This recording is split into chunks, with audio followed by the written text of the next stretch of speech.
How this course is called Problution.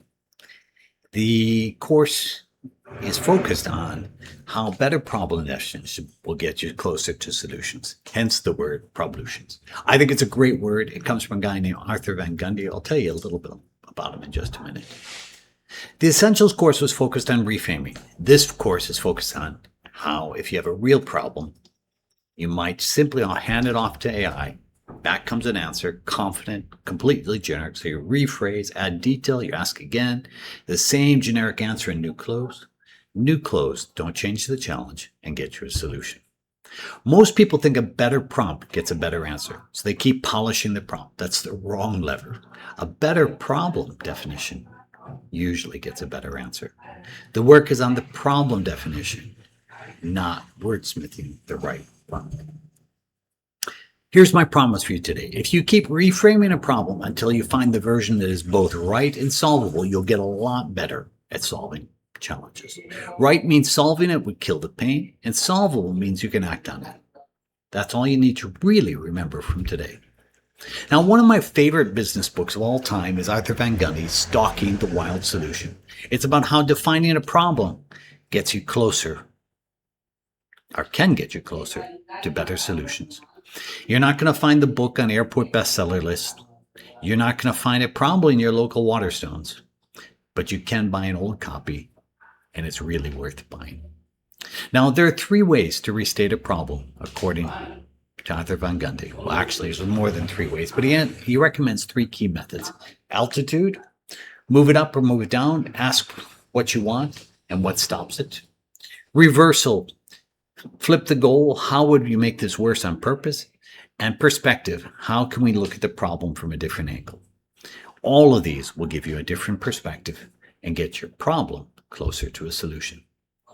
Let's try it with a challenge, and I'm going to give you a personal challenge. My goal is simple. I want more companies buying and using my books. Why? Usage of my books drives keynotes. My assumption, as I talk about this, is I'm fighting for reading time. There are too many books on AI. There are hundreds, if not thousands. Mine is one of many. Other media is fighting hard for reading time. YouTube, TikTok, podcasts, and perhaps the hardest is people don't really read now. All 3 assume that I'm fighting for reading time. Maybe I'm fighting the wrong battle.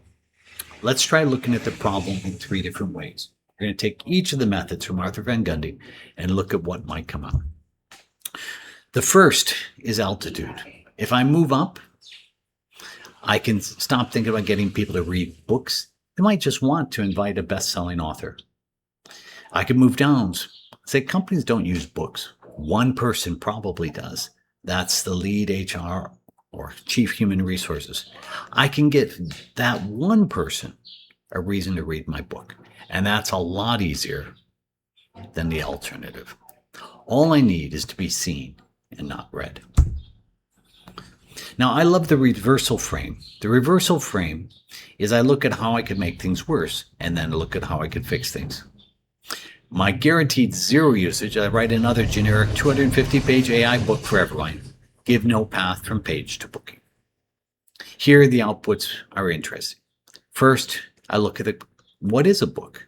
And comes out and says, don't make a book. Make a set of tools. 2 is we could feed the video habits, make it personal with videos, and we could stop thinking book first, think book second, and flip the funnel around. What these ideas spark is that basically the book is the trailer, not the movie, and I could make posts chapter by chapter. Lastly, I can try to change perspectives. I can look at it from a buyer perspective, a reader perspective, or a rival perspective. The buyer is simple. Nobody needs a book. Most buyers want solutions. The reader's goal is not reading a book, but a quick win or a solution someplace. And a rival might compete by selling a simple framework. By the way, that's what I'm doing here with this course, which is the Sparks framework. Here, the inspiration is using the book, not as something to sell, but using the book as proof. When I merge these challenges together, I can come up with a different perspective, a Problution. I can stop competing for reading time and save a lot of time. I can add some tools. I can make the book the trailer, not the movie. And this will lead me to some different solutions. Here's how these ideas came together for me.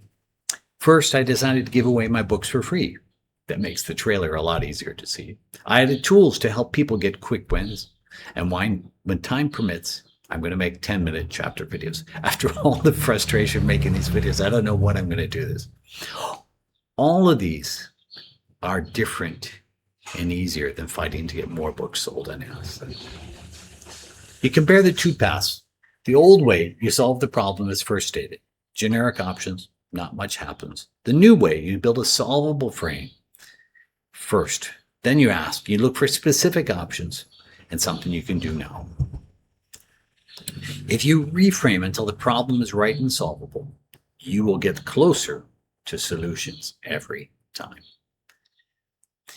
Now, here's a quick recap. If you learn to generate alternative problem definitions, keep the one that's right and solvable. You build a solvable frame. The next lesson is we're going to talk about keep on going. We'll look at how to build smart systems to keep going. I'm going to give you a prompt here that you can use every time. You can screenshot this. It's copy-paste ready. It runs all three methods. And most importantly, it doesn't get AI to solve the problem for you. It just helps you restate the problem. It's short, so I can read it here. You're my problem framing expert. Help me apply Problution. AI knows what Problution is. I will give you my problem in one sentence. Respond with 6 restatements, 2 altitude changes, 2 reversals, 2 new perspectives. Do not solve or suggest fixes, only restate the problem. You'll find you get some amazing new perspectives on the thing you're working on. Today we have 4 Learn More resources. First, an HBR article, Are You Solving the Right Problem? Second, my book chapters on problem definition. The book I talked about here, Stalking the Wild Solution, you can buy it on Amazon, and a notebook LM with facts and figures on the value of problem framing. Today's exercise is really simple. Pick a problem. Pick one or more methods from Arthur Van Gundy. You might want to use the prompt I gave. See how that changes your problem definition. And reflect, do these problem definitions get you closer to solutions? Like most of the classes, we have a demo for today. Quick, simple, easy. Looking forward to seeing you tomorrow.